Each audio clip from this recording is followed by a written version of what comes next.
We're excited to be at home and play Texas A&M in our stadium. I think our players are going to come into the game with a lot of confidence and eagerness to get back on the field.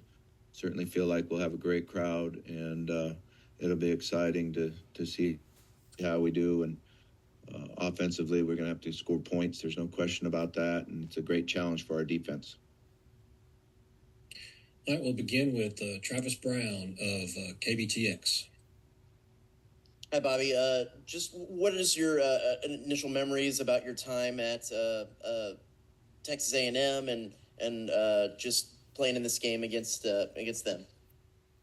Well, I had a great time when I was down there, and there's quite a few players back. There's obviously a lot of new ones, but my thoughts on Arkansas A&M always put you in Dallas, so it's nice to be able to play here in Arkansas.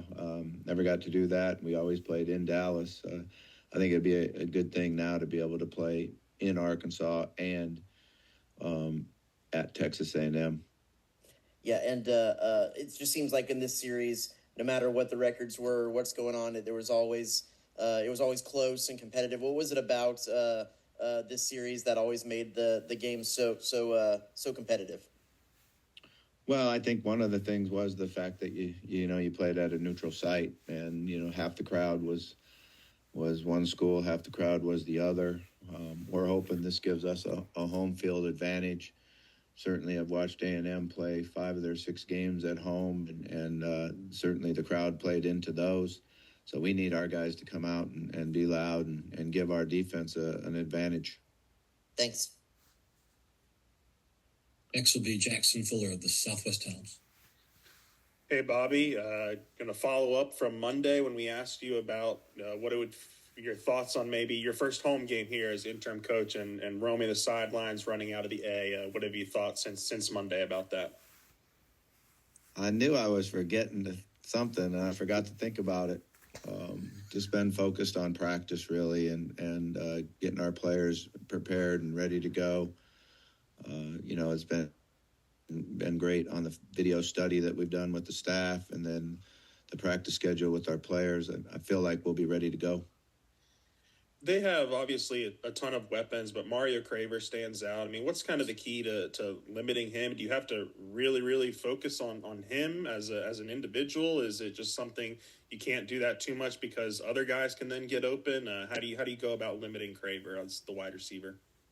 Well, we need to know where he is every play. We need to do a good job of trying to disrupt his routes. He's very quick and explosive, and does a great job of catching the ball, run after the catch. So we're going to have to make sure we're in vicinity to tackle and do a good job there. But they do have a lot of other weapons, so it isn't like you can just focus on one guy. Next will be Alex Miller of the Bryan College Station Eagle. Hey, Bobby, when you were at A&M, Marcel Reed was pretty down the depth chart, and now he's A&M's guy. Just what do you remember about him, that one season you were at A&M, maybe on the scout team, and what have you seen from him on tape as you've studied A&M this season? Yeah, well, Marcel came in as a true freshman and wasn't one of the guys that, graduated mid-year, so we just got him in June. And he had a lot of offense to learn and a lot of adjustment to the SEC football. But he always had a great attitude and a smile on his face and loved being in the meeting room, loved being out at practice. You could see his natural leadership ability. I think he's a really good quarterback, and we've got a tremendous challenge in trying to keep him in the pocket and keep him surrounded and then being able to, stop his ability to run. And A&M's had quite a bit of success on defense, especially in these SEC games. Just what have you seen from this unit in these SEC games as you've studied them? Well, they play together as a unit. Their front linebackers and secondary are all tied together in what they do, and very, very well coached and play with great effort. And that usually gives you a good defense and a challenge for us. Thank you, sir. Next will be Tom Murphy of the Arkansas Democrat-Gazette. Hey, Bobby, you kind of touched on this a moment ago about the series being in Arlington, which is where it was when when you were the coach here, do you have a preference to play them on campus? And also, second part of that, scheduling in Arkansas, you've only had 2 games on campus through the midway point of the season. Is it just tough with formerly the Arlington thing and then the Little Rock factor involved? Yeah, I think, now that we're in the same conference, it makes sense to play at home and away, not in Dallas. I thought that was a great deal when we were in different conferences, and to play at a neutral site and play in the most beautiful stadium in the world. We all really loved it. And our players, you sit there and look at that scoreboard that runs from the 20 to the 20, and it's a great experience. So that was a huge success.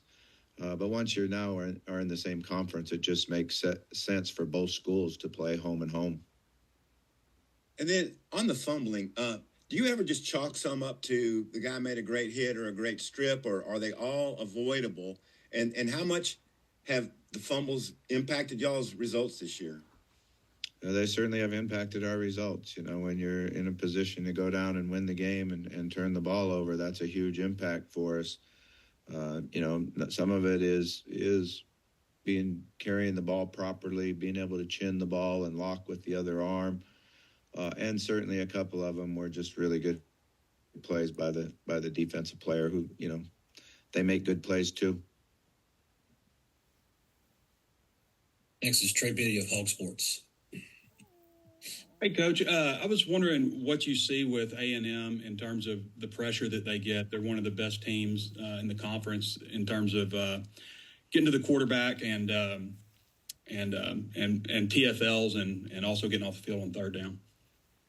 Yeah, the challenge is they do it in a number of ways. They can do it with the 4-man rush. They do it with bringing a 5th guy. Sometimes they overload you. So it's an extensive package that they have. We're going to have great communication. The good thing is we are at home, so we should do a good job of that. But it's a challenge just preparing for everything that they do. I was wondering on your end, when you're coming up with the play calls on offense, like how far ahead are you thinking? Down after down, and are you bouncing ideas off of somebody, Morgan in the booth or something, or how does that work exactly for you? Are you in your own mind the whole time? Yeah, most of the ideas and bouncing things off come in between series. So as you go back through the previous series, you're thinking, okay, this is what we got going. We did this off of this front, this motion, this formation. How do we benefactor from what we previously did?